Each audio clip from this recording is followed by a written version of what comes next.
ಎಲ್ಲರಿಗೂ ನಮಸ್ಕಾರ. ಕನ್ನಡ ಮಾಣಿಕ್ಯ ಯೂಟ್ಯೂಬ್ ಚಾನಲ್ಗೆ ಸ್ವಾಗತ.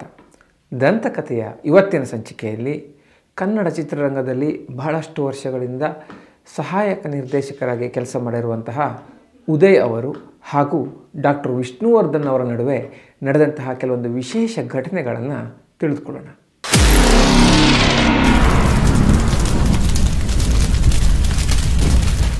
ಉದಯ್ ಅವರು ಮೊಟ್ಟ ಮೊದಲು ಡಾಕ್ಟರ್ ವಿಷ್ಣುವರ್ಧನ್ ಅವರನ್ನು ಭೇಟಿಯಾಗಿದ್ದು ಅಸಾಧ್ಯ ಅಳಿ ಅನ್ನೋ ಸಿನಿಮಾದ ಶೂಟಿಂಗ್ ಸಮಯದಲ್ಲಿ.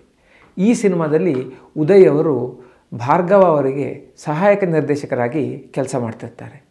ಈ ಸಿನಿಮಾದ ನಂತರ ಹಲವಾರು ಸಿನಿಮಾಗಳಿಗೆ ಡಾಕ್ಟರ್ ವಿಷ್ಣುವರ್ಧನ್ ಅವರ ಜೊತೆ ಉದಯ್ ಅವರು ಕೆಲಸ ಮಾಡಿದ್ದಾರೆ. ಹಾಗಾಗಿ ಸಮಯ ಕಳೀತಾ ಡಾಕ್ಟರ್ ವಿಷ್ಣುವರ್ಧನ್ ಅವರ ಜೊತೆ ಇವರೊಂದು ಆತ್ಮೀಯರಾಗ್ತಾರೆ. ಡಾಕ್ಟರ್ ವಿಷ್ಣುವರ್ಧನ್ ಅವರು ಯಾವಾಗೂ ಹೇಳೋರಂತೆ, ಕೆಲಸದ ವಿಚಾರದಲ್ಲಿ ಉದಯ್ ಅವರ ಬಗ್ಗೆ ಮಾತಾಡೋಂಗೇ ಇಲ್ಲ, ತುಂಬ ಚೆನ್ನಾಗಿ ಕೆಲಸ ಮಾಡ್ತಾರೆ ಅಂತ. ಇನ್ನು ಡಾಕ್ಟರ್ ವಿಷ್ಣುವರ್ಧನ್ ಅವರು ಈ ಸಹ ನಿರ್ದೇಶಕರು, ಟೆಕ್ನಿಷಿಯನ್ಸು ಇವ್ರ ಜೊತೆ ಎಲ್ಲ ತುಂಬ ಆತ್ಮೀಯರಾಗಿರ್ತಿದ್ರಂತೆ. ಮೇಲು ಕೀಳು ಅನ್ನೋದು ಬಿಟ್ಟು ಎಲ್ಲರ ಜೊತೆನೂ ಹೊಂದ್ಕೊಂಡು ಹೋಗ್ತಿದ್ರಂತೆ. ಮತ್ತು ಈ ಒಂದು ಶುಭ ಸಮಾರಂಭ ಅಥವಾ ಯಾವುದೋ ಒಂದು ನ್ಯೂ ಇಯರ್ ಪಾರ್ಟಿ, ಈ ರೀತಿ ಒಂದು ಸಮಯದಲ್ಲಿ ದೊಡ್ಡ ದೊಡ್ಡ ನಟರು ಅವರವ್ರ ಲೆವೆಲ್ ಅವ್ರ ಜೊತೆ ಪಾರ್ಟಿ ಮಾಡ್ತಿದ್ರೆ ಡಾಕ್ಟರ್ ವಿಷ್ಣುವರ್ಧನ್ ಅವರು ಇಂತಹ ಒಂದು ಕಾರ್ಯಕ್ರಮಗಳಿಗೆ ಈ ರೀತಿಯ ಒಂದು ಸಹ ನಿರ್ದೇಶಕರು, ಟೆಕ್ನಿಷಿಯನ್ ಇವರಿಗೆಲ್ಲ ಒಂದು ಆಹ್ವಾನ ಕೊಡ್ತಿದ್ರಂತೆ, ಅವ್ರ ಜೊತೆಗೆ ಬೆರೀತಿದ್ರಂತೆ. ಉದಯ್ ಅವರು ಸಿನಿಮಾ ರಂಗದಲ್ಲಿ ಸಹಾಯಕ ನಿರ್ದೇಶಕರಾಗಿ ಕೆಲಸ ಮಾಡಿದ್ರಿಂದ ಅವರಿಗೆ ಬಹಳಷ್ಟು ಒಂದು ಕಲಾವಿದರ ಪರಿಚಯ ಇತ್ತು. ಅವರ ಮದುವೆ ಸಮಯದಲ್ಲಿ ಎಲ್ಲ ಕಲಾವಿದರಿಗೂ ಇವರು ಆಹ್ವಾನ ಪತ್ರಿಕೆಯನ್ನು ಕೊಟ್ಟಿದ್ದರಂತೆ. ಆದರೆ ತುಂಬ ಮಂದಿ ಬರಲೇ ಇಲ್ಲ. ಡಾಕ್ಟರ್ ವಿಷ್ಣುವರ್ಧನ್ ಅವರು ಮಾತ್ರ ಆಹ್ವಾನ ಪತ್ರಿಕೆ ಕೊಟ್ಟಾಗಲೇ ನಿಮ್ಮ ಮದುವೆಗೆ ಬಂದೇ ಬರ್ತೀನಿ ಅಂತ ಹೇಳಿದ್ರಂತೆ. ಅದೇ ರೀತಿ ಮಾತಿಗೆ ತಪ್ಪದೆ ಉದಯ್ ಅವರ ಮದುವೆಗೆ ಬಂದು ದಂಪತಿಗಳನ್ನು ಹರಿಸಿ ಹೋದ್ರಂತೆ. ಆಗಿನ ಕಾಲದಲ್ಲಿ ಒಬ್ಬ ಜನಪ್ರಿಯ ನಟ ಈ ರೀತಿ ಒಂದು ಸಹಾಯಕ ನಿರ್ದೇಶಕರ ಒಂದು ಮದುವೆಗೆ ಬರೋದು ದೊಡ್ಡ ಮಾತೆ. ಈ ವಿಷಯದಿಂದ ಉದಯ್ ಅವರಿಗೆ ತುಂಬ ಖುಷಿಯಾಗುತ್ತೆ. ಇನ್ನೊಮ್ಮೆ ಉದಯ್ ಅವರ ಸ್ನೇಹಿತರೊಬ್ಬರು, ಇವರು ಕೂಡ ಸಹಾಯಕ ನಿರ್ದೇಶಕರು, ಇವರಿಗೆ ಕ್ಯಾನ್ಸರ್ ಬಂದಿರುತ್ತೆ. ಕ್ಯಾನ್ಸರ್ ಬಂದಿರೋ ಕಾರಣದಿಂದ ತುಂಬ ಒಂದು ಆರ್ಥಿಕ ಸಂಕಷ್ಟದಲ್ಲಿರ್ತಾರೆ. ಕೀಮೋಥೆರಪಿ ಮಾಡಬೇಕಾಗಿರುತ್ತೆ, ಹಣದ ಅವಶ್ಯಕತೆ ಇರುತ್ತೆ. ಉದಯ್ ಅವರು ಡಾಕ್ಟರ್ ವಿಷ್ಣುವರ್ಧನ್ ಅವರ ಮನೆಯ ಲ್ಯಾಂಡ್ಲೈನ್ಗೆ ಫೋನ್ ಮಾಡ್ತಾರೆ. ಡಾಕ್ಟರ್ ವಿಷ್ಣುವರ್ಧನ್ ಅವರೇ ಫೋನನ್ನು ರಿಸೀವ್ ಮಾಡ್ತಾರೆ. ಆಗ ನಾನು ಉದಯ್ ಮಾತಾಡ್ತಾ ಇದ್ದೀನಿ, ನಮ್ಮ ಸ್ನೇಹಿತರೊಬ್ಬರಿಗೆ ಕ್ಯಾನ್ಸರ್ ಆಗೋಗಿದೆ, ತುಂಬ ಕಷ್ಟದಲ್ಲಿದ್ದಾರೆ, ಹಣದ ಅವಶ್ಯಕತೆ ಇತ್ತು, ನಿಮ್ಮಿಂದ ಏನಾದರೂ ಸಹಾಯ ಆಗ್ಬೋದಾ ಅಂತ ಕೇಳ್ತಾರೆ. ಆಗ ಡಾಕ್ಟರ್ ವಿಷ್ಣುವರ್ಧನ್ ಅವರು, ಇಂತಹ ದಿನ ಪ್ರಸಾದ್ ಸ್ಟುಡಿಯೋದಲ್ಲಿ ಸುನೀಲ್ ಕುಮಾರ್ ದೇಸಾಯಿ ಅವರ ಕ್ಷಣ ಕ್ಷಣ ಸಿನಿಮಾದ ಡಬ್ಬಿಂಗ್ ಇದೆ, ನಾನಲ್ಲಿ ಬರ್ತಿದ್ದೀನಿ, ನೀವು ಕೂಡ ಬನ್ನಿ, ಎಲ್ಲ ಮಾತಾಡೋಣ ಅಂತ ಹೇಳ್ತಾರೆ. ಸರಿ ಅಂತ ಅವತ್ತು ಅವರ ಸ್ನೇಹಿತರನ್ನು ಕರೆದುಕೊಂಡು ಉದಯ್ ಅವರು ಪ್ರಸಾದ್ ಸ್ಟುಡಿಯೋಗೆ ಬರ್ತಾರೆ. ಇವರಿಗೆ ಒಂದು ಹಣದ ಅವಶ್ಯಕತೆ ಇರೋದ್ರಿಂದ ಬಹಳ ಬೇಗ ಬಂದಿರ್ತಾರೆ. ಆದರೆ ಅವರ ಆಶ್ಚರ್ಯಕ್ಕೆ ವಿಷ್ಣುವರ್ಧನ್ ಅವರು ಕೂಡ ಅವತ್ತು ಬೇಗ ಬಂದಿರ್ತಾರೆ. ಇವರನ್ನು ನೋಡಿದ ಕೂಡಲೇ ಹೇಗಿದ್ದೀರಿ, ಚೆನ್ನಾಗಿದ್ದೀರಾ ಅಂತ ಮಾತಾಡಿಸ್ತಾರೆ. ಆಮೇಲೆ ಉದಯ್ ಅವರು ಅವರ ಸ್ನೇಹಿತರನ್ನು ಪರಿಚಯಿಸಿ, ಇವರೇ ಕಷ್ಟದಲ್ಲಿರೋದು, ಕೀಮೋಥೆರಪಿ ಆಗಬೇಕಿದೆ, ಹಣದ ಅವಶ್ಯಕತೆ ಇತ್ತು ಅಂತ ಹೇಳ್ತಾರೆ. ಆಗ ಡಾಕ್ಟರ್ ವಿಷ್ಣುವರ್ಧನ್ ಅವರು ಮರು ಮಾತಾಡದೆ ನೋಟಿನ ಕಂತೆ ಇರುವಂತಹ ಒಂದು ಕವರನ್ನು ಇವರ ಸ್ನೇಹಿತರಿಗೆ ಕೊಡ್ತಾರೆ. ನಂತರ ಇವರ ಸ್ನೇಹಿತರು ಮನೆಗೆ ಹೋಗಿ ಆ ಕವರನ್ನು ಬಿಚ್ಚಿ ನೋಡಿದಾಗ ಅಲ್ಲಿ 50,000 ರೂಪಾಯಿ ಇರುತ್ತೆ. ಆಗಿನ ಕಾಲಕ್ಕೆ 50,000 ರೂಪಾಯಿ ಒಂದು ದೊಡ್ಡ ಮೊತ್ತ.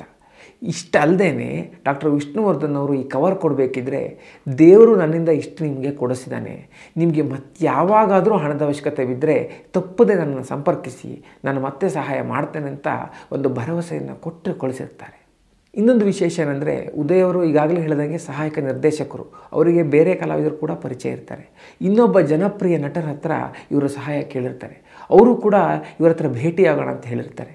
ಆದರೆ ಭೇಟಿಯಾಗಲಿಕ್ಕೆ ಹೋದಾಗ ತುಂಬ ಹೊತ್ತು ಕಾಯಿಸ್ಬಿಟ್ಟು ನಂತರ ಇವ್ರನ್ನ ನೋಡದಂತೆ ಹೋಗಿರ್ತಾರೆ. ಹೀಗೆ ಬೇರೆಯವ್ರು ನಡ್ಕೊಂಡಾಗ ಡಾಕ್ಟರ್ ವಿಷ್ಣುವರ್ಧನ್ ಅವರು ಮಾತ್ರ ಅವರ ಹೇಳಿದ್ದ ಸಮಯಕ್ಕೆ ಇವ್ರನ್ನ ಭೇಟಿಯಾಗಿ ಮಾತಿಗೆ ತಪ್ಪದಂತೆ ಇವರಿಗೆ ಹಣದ ಸಹಾಯವನ್ನು ಮಾಡಿರ್ತಾರೆ. ಆಗಿನ ಕಾಲಕ್ಕೆ 50,000 ರೂಪಾಯಿ ತುಂಬ ದೊಡ್ಡ ಮೊತ್ತ. ಹೀಗಾಗಿ ಡಾಕ್ಟರ್ ವಿಷ್ಣುವರ್ಧನ್ ಅವರು ಮಾಡಿದಂತಹ ಸಹಾಯ ಉದಯ್ ಅವರ ಮನಸ್ಸಿನಲ್ಲಿ ಅಚ್ಚಳಿಯದೇ ಉಳಿಯುತ್ತೆ.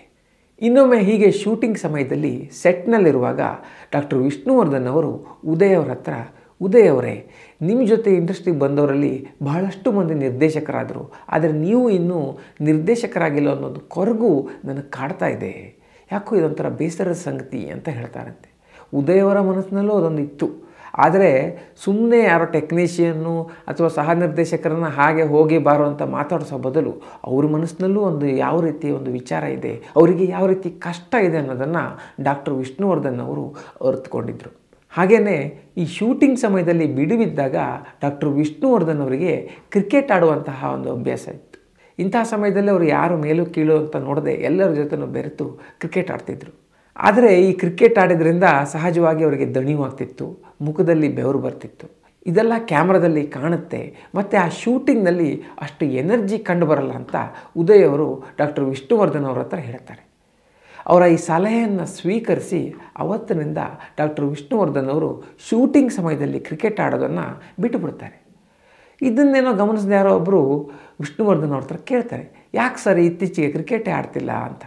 ಆಗ ಡಾಕ್ಟರ್ ವಿಷ್ಣುವರ್ಧನ್ ಅವರು ಉದಯ್ ಅವರು ಅಲ್ಲಿದ್ದಾರೆ ಅನ್ನೋದನ್ನು ಗೊತ್ತಿದ್ದು ಕೂಡ, ನೋಡಿ ಕ್ರಿಕೆಟ್ ಆಡೋದ್ರಿಂದ ಸ್ವಲ್ಪ ದಣಿವಾಗುತ್ತೆ, ಬೆವರು ಬರೋದೆಲ್ಲ ಕ್ಯಾಮ್ರಾದಲ್ಲಿ ಕಾಣುತ್ತೆ, ಹಾಗಾಗಿ ಈ ಶೂಟಿಂಗ್ಗೆ ತೊಂದರೆ ಕೊಡಬೇಡ ಅಂತ ಆಟ ಆಡೋದು ನಿಲ್ಲಿಸಿದ್ದೀವಿ ಅಂತ ಹೇಳ್ತಾರಂತೆ. ನೋಡಿ, ಡಾಕ್ಟರ್ ವಿಷ್ಣುವರ್ಧನ್ ಅವರು ಅಷ್ಟು ದೊಡ್ಡ ಜನಪ್ರಿಯ ನಟರು. ಅವರು ಯಾರೋ ಒಬ್ಬರು ಸಹಾಯಕ ನಿರ್ದೇಶಕರು ಹೇಳಿದ ಮಾತನ್ನು ಅಷ್ಟು ಸೀರಿಯಸ್ ಆಗಿ ತೊಗೋಬೇಕು ಅಂತಿರಲಿಲ್ಲ. ಅವ್ರ ಪಾಡಿಗೆ ಅವರು ಕ್ರಿಕೆಟ್ ಆಡ್ಕೊಂಡಿರ್ಬೋದಿತ್ತು. ಆದರೂ ಸಿನಿಮಾಗೆ ಯಾವುದೇ ರೀತಿ ಒಂದು ತೊಂದರೆ ಆಗಬಾರ್ದು, ಸಿನಿಮಾದ ಕ್ವಾಲಿಟಿಯಲ್ಲಿ ಯಾವುದೇ ರೀತಿ ಒಂದು ಕಡಿಮೆ ಆಗಬಾರ್ದು ಅಂತ ಅವರು ಒಂದು ಸಹಾಯಕ ನಿರ್ದೇಶಕರ ಮಾತನ್ನು ಗಣನೆಗೆ ತಗೊಳ್ತಾರೆ. ಇದು ಡಾಕ್ಟರ್ ವಿಷ್ಣುವರ್ಧನ್ ಅವರ ಸರಳತೆಯನ್ನು ತೋರಿಸುತ್ತೆ. ಸ್ನೇಹಿತರೆ, ಈ ವಿಡಿಯೋ ನಿಮಗೆ ಇಷ್ಟ ಆಗಿದ್ದರೆ ತಪ್ಪದೇ ಶೇರ್ ಮಾಡಿ. ನಮ್ಮ ದಂತಕಥೆಯ ಸೀರೀಸ್ನಲ್ಲಿ ಈ ತರಹದ ಇನ್ನಷ್ಟು ಕುತೂಹಲಭರಿತಾದ ವಿಷಯಗಳು ಬರಲಿಕ್ಕಿವೆ. ಅವುಗಳನ್ನು ಮಿಸ್ ಮಾಡ್ಕೋಬಾರ್ದು ಅಂತಿದ್ದರೆ ನಮ್ಮ ಕನ್ನಡ ಮಾಣಿಕ್ಯ ಚಾನಲ್ಗೆ ತಪ್ಪದೇ ಸಬ್ಸ್ಕ್ರೈಬ್ ಮಾಡಿ. ಮುಂದಿನ ಸಂಚಿಕೆಯಲ್ಲಿ ಮತ್ತೊಮ್ಮೆ ಸಿಗೋಣ. ಅಲ್ಲಿವರೆಗೂ ನಮಸ್ಕಾರ.